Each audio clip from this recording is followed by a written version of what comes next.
Hello everyone, let's read day 2. In the morning, I lie in bed for ages, just looking at the ceiling. I don't understand. What more can I do to prove myself? I got passion and talent and experience. What does mom want? It's hard to stop thinking about me, but I have to remind myself that this is about Lala. The more time that passes, the more I'm convinced she's in serious trouble. Sure, we made progress on the case yesterday, but it's not enough. As I listen to Mom's light snores and Frank continual sleeping murmuring, I run through everything we found. First, how that Losa loose has been stuck in Lala, or at the very least, super pretty fan, been a super creepy fan. Brad Brownlee is jealous of his co-star.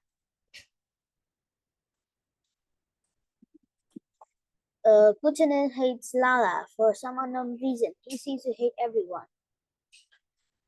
Tuggy, Tug, Tuggle seems to be a way casual than Lala's disappearance. Marilla seems to be a way to fake little sobbing. Wolfgang Westover is acting like Lala's disappearance is a good publicity of a teenage. Tuggy, mm, Marilla, Gutulin, and Brad have been fighting with Lala. Although potential leads, there's suspects juggling in my head. I can't possibly lie here 1 second more than there's a case to hand. I roll out of bed. I'm cheering with Mom and jump onto Eliza and Frank's hotel bed. Eliza groans and tries to pull the pillow over her eyes. She's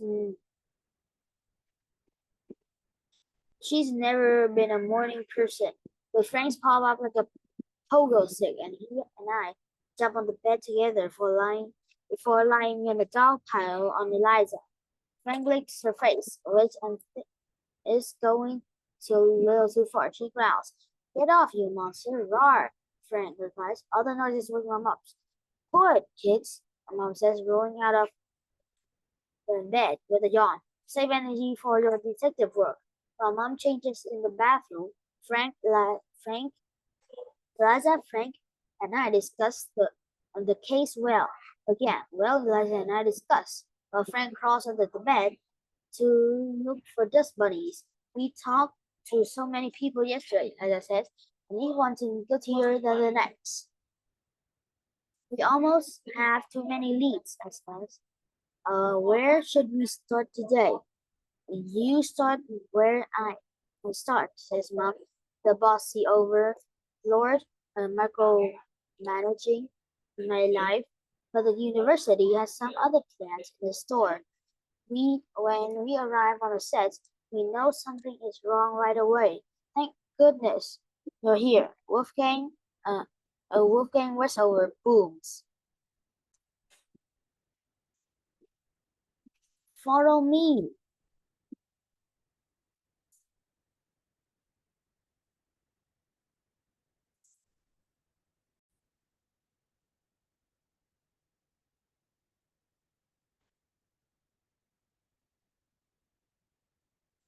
What's wrong, Mama? It's ruined, all ruined. I'm going to kill whoever did this. Eliza, Frank, and I have to run to keep up with his long legs. He walks the set with the lockers and classrooms, past the PC and arena, all the way to the back of the studio.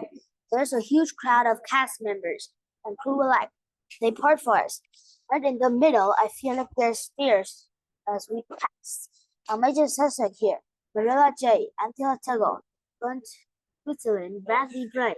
Even Luce is inside the studio today. My guess that she is hanging with her uncle Wolfgang this morning. At least we're standing in front of the door. I recognize the pop room. And we go inside, we gasp. The whole place is a disaster. It's not just messy, it's completely broken. Plants are snapped. Lizard costume are shredded into ribbons. Cartoon store is hacked to pieces. Someone went through it all with an axe. A crystal ball had given speech their prophecies, which 10,000 stars on the floor, and all the hair has been pulled out of the wigs.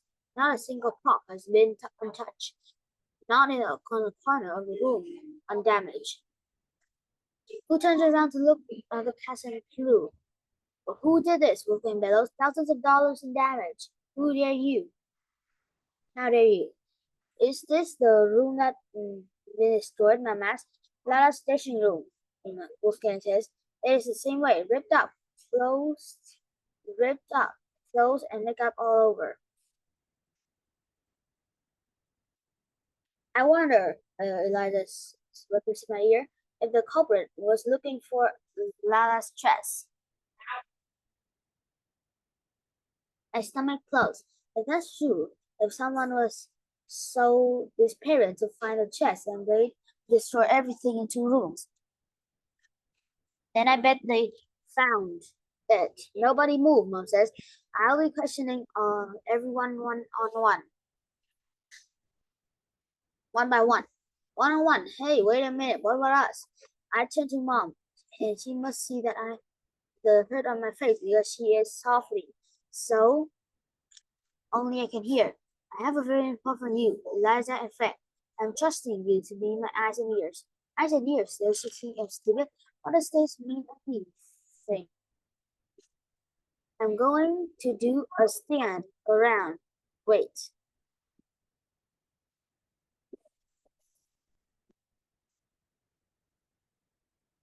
Then I could be investigating and participating. Uh, I feel like I'm going to be denominated, demoted. Charles, I'm trusting you. Mom kissed my cheek. Stay here for this room and keep your eye out for any suspicious behavior. She quickly dials the police, and when she's done, she stands up and announced to the crowd of onlookers, "You're all to stay put in this hallway. The problem is now a crime scene. Do not go in there. Do not leave this hallway. If either of you do these things, I will jump right to the top of my suspect list." "Come on," Bradley says, fiddling his hair. "I left my phone in the dressing room. Can I run back to get it? I'm going to be bored here." "No," Mom says. "No one leaves. As long as this ticks. We need your cooperation." Everyone groans. Lieutenant Alex of all. He slumps against a support beam and rolls his eyes.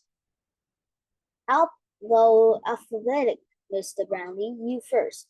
Brad runs a hand through my floppy hair, if I must. He and Mom disappear around the corner, and I'm stuck here guarding the prop room. I look around. I wonder if we can find any clues in here. Maybe the culprit left something behind accidentally. I nudge Eliza. "We should shut the door and investigate the prop room." "Really?" "Because I was thinking we should investigate Brad Bradley's dressing room now that he's tied up with Mom. But shouldn't we shift through the clues of the crime scene? Maybe this may be our only chance to get Brad's dressing room." "Oh, Eliza calls.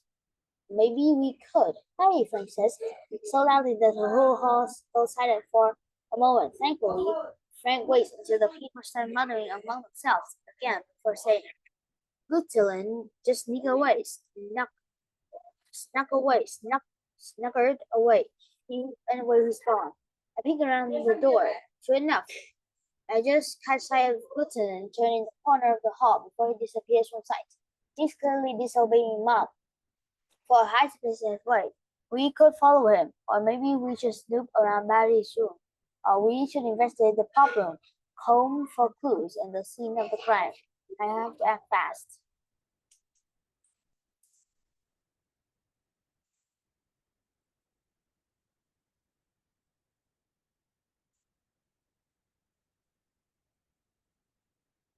We have to follow Switzerland. The only way he could look more civilized than he had sign above his head. "Look at me, I'm guilty." I burst up in the pub room and run after him. It's just in time to see him turn another corner. It's a tricky balance. We have to hurry, so we don't lose him, but we also have to be quiet, so he doesn't distract us. The quiet part is particularly hard for Frank, who stomps down each hallway like he's Godzilla. Frank, shush! Eliza hits. Shush! Frank repeats. He starts to tiptoe, but he's still as quiet as a lumbering hippo. Luckily, Lieutenant is too far ahead to hear. In the distance, I can see him fiddling with a lock, and as he gets closer, I'm heading into his office. A door marked Douglas Chen, director. He opened the door and paused. Stop, I whispered. I pulled Frank and Liza back by the church. When we crouched behind a pottery stand in the hall, Lieutenant answers his phone. What? Hello? I can hear you, he snaps. Oh, the service in the building stinks. So long. Going outside. He walks away. The door is one of the lazy ones that starts to close on its own. I almost positively that once, when it's closed, it will lock automatically too. We could make a run for it to try and catch the door before it closed and lock us out, but it's risky. Putin could catch us, or we could change course and do Liza Organo wanted. Zoom around Barry's dressing room as he done with Mom.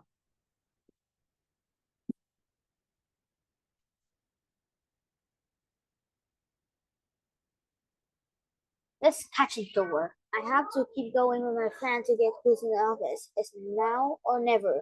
I run so fast my little league coach will be proud. The door is closing, itchingly shut. I tug my left foot behind my right knee and slide. Without my padded baseball pants, it stings. My foot catches the door just before the lock clicks. Safe. Eliza and Frank jumps over me and help let themselves in. And then I get out, brush myself off, and follow. Great job, Carlos, Eliza beamed. Once we save life. Go to the office isn't quiet. I imagine for a big, uh, important TV director is almost the size of a closet. He's got a tiny desk, a television cabinet with the whole world's smallest TV inside, and pretty much it's that's pretty much it. I'm starting to understand why he's mad at Lala for having an executive producer credit and adding perks. The dressing room is twice the size of his private space. Look, Carlos, Elijah says, a filing cabinet. Frank closes the door, but it doesn't budge. It's locked. I bet he's got some important information in there. Why else would he lock it? What do you think inside? I says, peanut butter, French. She says, socks, peanut butter and socks. One way to find out, Elijah says, we need the key.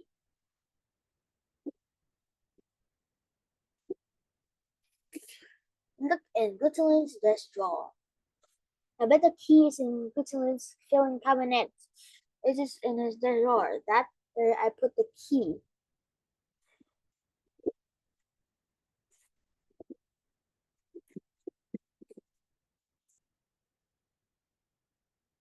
Anyway, I open the door and dig out. Frank does too. Itchingly patterns. Junk, junk, junk. Secret box. Gum, paper, clip, junk.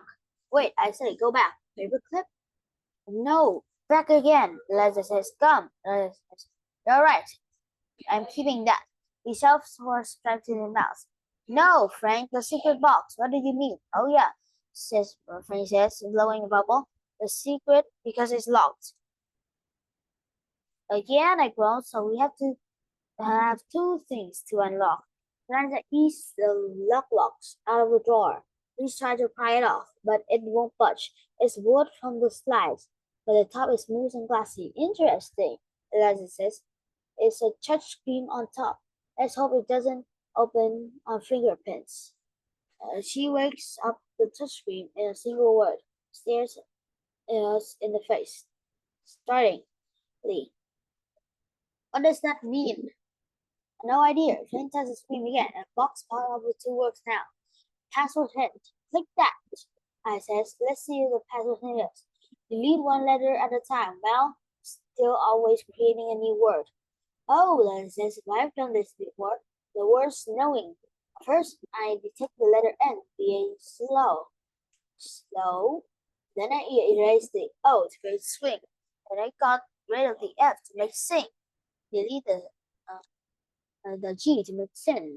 Then I, then N, then I. You get the picture. Each time we delete a letter, what remains as still the word, letter, not startling. Delete letters following orders of the if case code are not going to be the guy. I delete the letter L first, then startling, and presto, we're in, except we're not. The box was still remained locked. Suddenly, the alarm is wah wah wah. I dropped the box and the screen cracked. What are you doing? Said a sharp voice from the doorway. Gutenberg is flanked by two security guards. It's private property, Gutenberg says. It's illegal to rifle through my things without search warranty. Step away from my desk. Okay, okay. I says, putting my hands up. Elijah copies me. Frank stuck his pointer and thumb up. And Gutenberg says, this town ain't big enough for the both of us.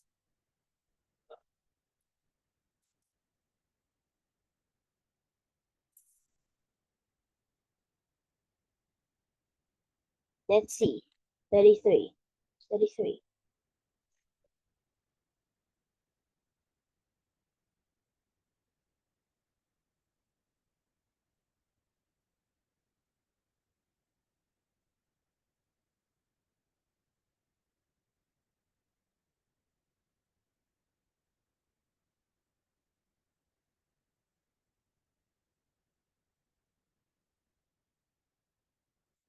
He search inside the TV cabinet for the key to the filling drawer. We open the cabinet drawer. There's a whole bunch of junk inside. Lieutenant definitely doesn't have an organized skills. What is this? Frank says, leaping forward, grabbing a small circular shiny disc holding in the air. An alien speech? Took take me to your leader. And that has a name on it. I said, a CD or a DVD, like I said, is that no fashion way to play music or video. Haven't you seen the collection, Frank? He shakes his head. No. Shall we watch it? I asked. Play, Frank agrees. We popped the disc into the player beneath the TV. The magic is gone. What happened? The TV volume is so loud that the room shudders, maybe even the whole building. I think my eardrums have burst. I lunge at the remote and lower the volume as fast as I can. Did anyone hear? I said, I asked, my ears is ringing. Eliza walks over to the door, peeks is open and crack, says, oh, I heard.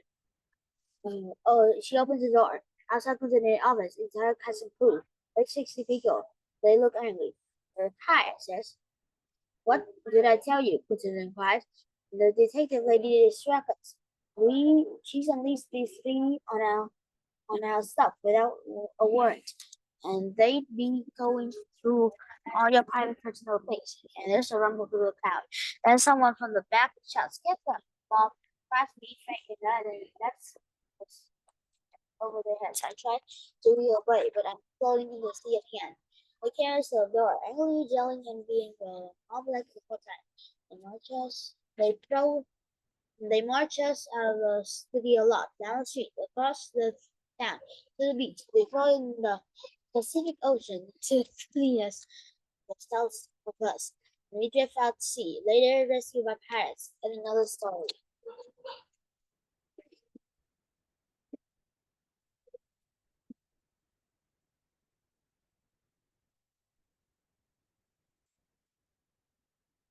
Up here, the Lord.